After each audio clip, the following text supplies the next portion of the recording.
Greatness is only attained by the constant thinking of great thoughts. No man can become great in outward personality until he is great internally. And no man can be great internally until he thinks. No amount of education, reading, or study can make you great without thought.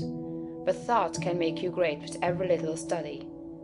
There are altogether too many people who are trying to make something of themselves by reading books without thinking. All such will fail. You are not mentally developed by what you read, but by what you think about what you read. Thinking is the hardest and most exhausting of all labor, and hence many people shrink from it. God has so formed us that we are continuously impelled to thought. We must either think or engage in some activity to escape thought.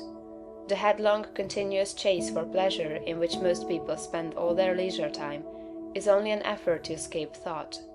If they are alone, or if they have nothing amusing to take their attention, as a novel to read or a show to see, they must think.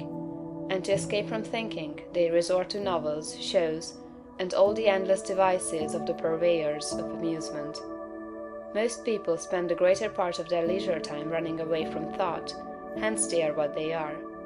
We never move forward until we begin to think. Read less and think more. Read about great things and think about great questions and issues. We have at the present time few really great figures in the political life of our country. Our politicians are a petty lot.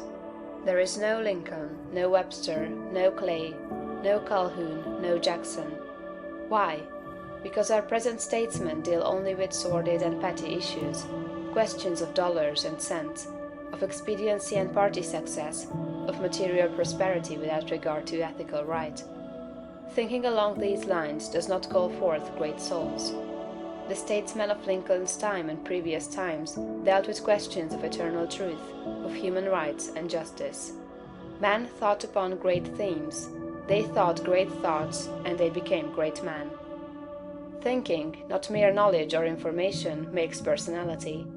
Thinking is growth. You cannot think without growing. Every thought engenders another thought. Write one idea, and others will follow until you have written a page. You cannot fathom your own mind. It has neither bottom nor boundaries. Your first thoughts may be crude, but as you go on thinking, you will use more and more of yourself. You will quicken new brain cells into activity, and you will develop new faculties. Heredity, environment, circumstances, all things must give way before you if you practice sustained and continuous thought. But, on the other hand, if you neglect to think for yourself, and only use other people's thought, you will never know what you are capable of, and you will end by being incapable of anything. There can be no real greatness without original thought.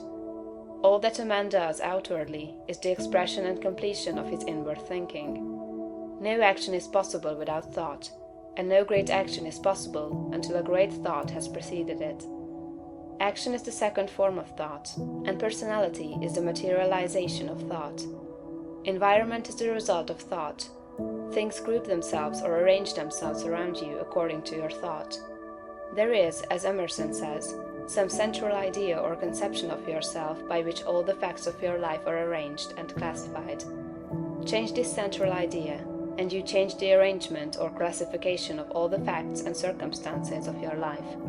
You are what you are because you think as you do. You are where you are because you think as you do.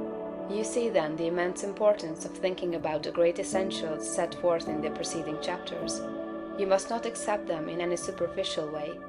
You must think about them until they are a part of your central idea.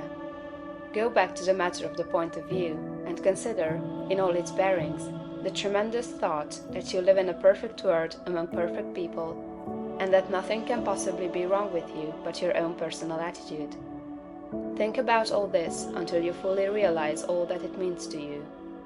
Consider that this is God's world, and that it is the best of all possible worlds, that He has brought it thus far toward completion by the processes of organic, social, and industrial evolution, and that it is going on to greater completeness and harmony. Consider that there is one great, perfect, intelligent principle of life and power, causing all the changing phenomena of the cosmos. Think about all this until you see that it is true, and until you comprehend how you should live and act as a citizen of such a perfect whole. Next, think of the wonderful truth that this great intelligence is in you. It is your own intelligence. It is an inner light impelling you toward the right thing and the best thing, the greatest act and the highest happiness. It is a principle of power in you, giving you all the ability and genius there is. It will infallibly guide you to the best if you will submit to it and walk in the light. Consider what is meant by your consecration of yourself when you say, "I will obey my soul." This is a sentence of tremendous meaning. It must revolutionize the attitude and behavior of the average person. Then think of your identification with this great Supreme, that all its knowledge is yours, and all its wisdom is yours for the asking. You are a god if you think like a god. If you think like a god, you cannot fail to act like a god. Divine thoughts will surely externalize themselves in a divine life.